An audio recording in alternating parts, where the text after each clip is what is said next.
Hello दोस्तों, जय श्री कृष्ण।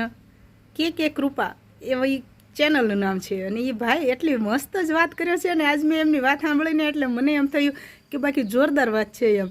એટલે પહેલાંના જમાનાની એમણે વાત કરી કે પહેલાંના જમાનામાં લૂંટારું હતા ને એ બાવા સાધુ જે તીર્થયાત્રા કરવા જાય ને સંતો એમને લૂંટતા હતા.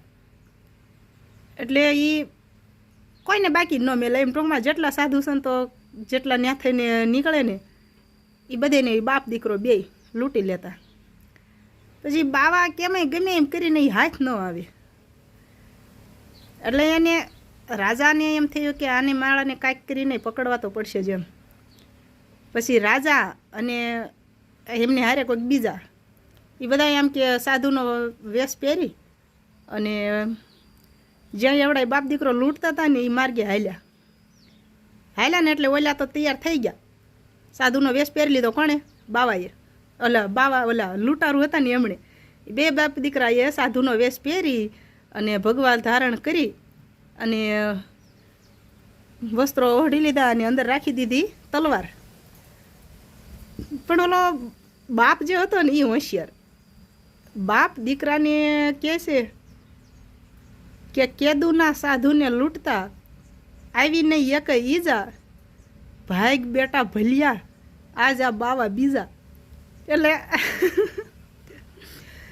ખરેખર લૂંટારું ભલે રહ્યો પણ એ હોશિયાર ગણાય. એ બાપ રહ્યો નહીં કે આમ શેટાઈથી કળી ગયો કે મારું અમે આ રોજ એને લૂંટવી સેવી એ સાધુ નથી લાગતા, આ કોઈક બીજા છે એમ.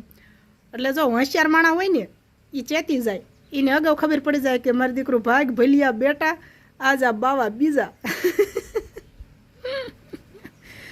એટલે એમણે જે વાત કરી ને એ અલગ છે અને હું પણ થોડીક અલગ વાત કરું છું કે એ બાપ જે રહ્યો ને એ ચેતી ગયો એટલે પોતે ચેતી ગયો ને પોતાના દીકરાને ચેતાઈ દીધો. ભલે એ લૂંટારું જ હતા પણ તો એ ચેતેલા રહ્યા ને એટલે એ ઝપટમાં ન આવ્યા.